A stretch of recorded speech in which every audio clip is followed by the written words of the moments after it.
So you want to be a rock star? Here's the formula. First, learn how to tune your instrument. Tune it every time you play.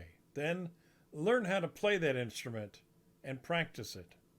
Practice it until you're tired and then practice it some more.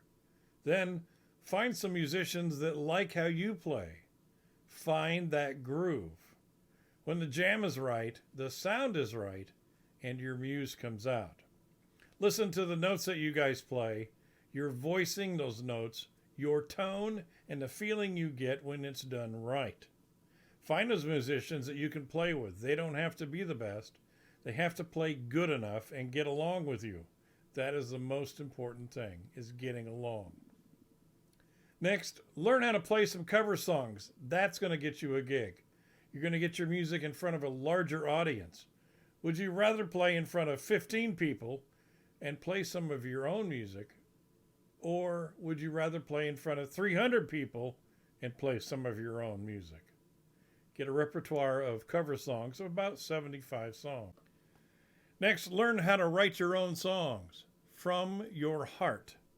Write about 5 ballads, the ones that make girls cry. Then have a couple of wedding songs. Have a couple of Christmas songs. You're going to get it played every year during the holidays and throughout the year during the weddings. Write a few party songs, the ones that get drunk, lost your girlfriend, lost your job, and life sucks songs. Then go home and practice some more. Next, record a demo. Spend the money and have it done right. Don't get your cousin with a tape recorder. Do it in a professional studio. Now, play all the places you can. Jam nights, parties, wherever you can. The pay's going to suck. You probably lose your day job, but that's going to give you more time to practice. Next, get your songs copyrighted and make sure no one steals them. Talk with ASCAP, BMI, and CSAC and try to get a publishing license. Now make a YouTube video of all your songs and get it out there. See if it'll go viral. Get a manager that you can trust. Book some road gigs. Play to your audience.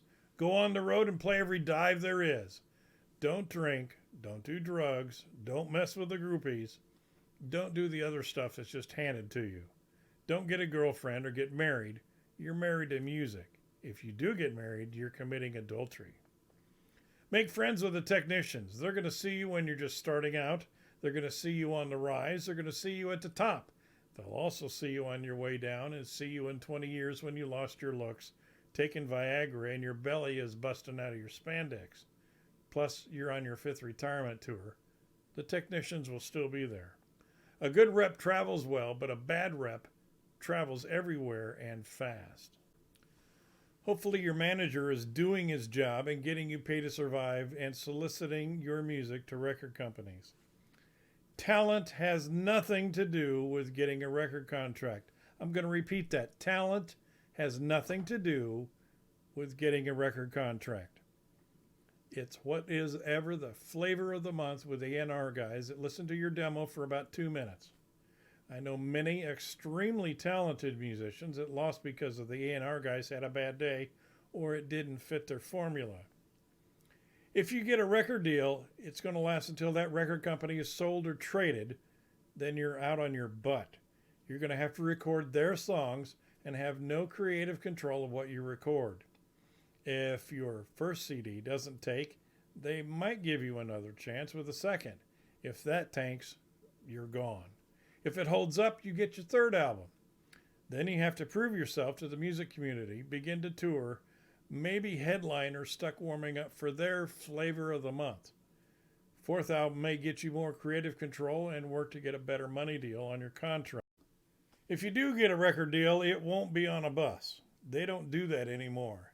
You're going to be in a van hauling a trailer, eating crappy food, staying in crappy hotels, and playing at crappy venues. But remember, you have a record deal. Okay, now, you made your first number 1. You can play the casino circuit for the next 30 years and get a paycheck playing the same song over and over. It's still better than getting a 9-to-5 job. You now have a career. If you make a few high-climbing chart songs, you might be able to ride the wave for about 2 years. You then decline to play those casinos and dives that you played when you started, if you're lucky. If you're really lucky, Weird Al Yankovic will play homage to your song and make a satirical cut. After about 5 years, you're done for a while. Go home, practice, get a day job. While you're working at that day job, you can brag about all your travels to all the others. All the time your brain is telling you to go back on the road, picking at you every waking moment. About 15 years later, put the band back together. Get a reunion tour, and you can play between rehabs and doctor visits. Someone on YouTube will get you about a half-hour history show, and then you can play on the road again. You're then going to get a divorce because you married some groupie from the road, and she's going to take everything you have left. Then you're going to wither away in some house trailer in Kentucky, and they're going to announce your death on the local radio station. Well, there you go. Now you can become a real rock star. Go out and get a guitar and grab some spandex pants that fit.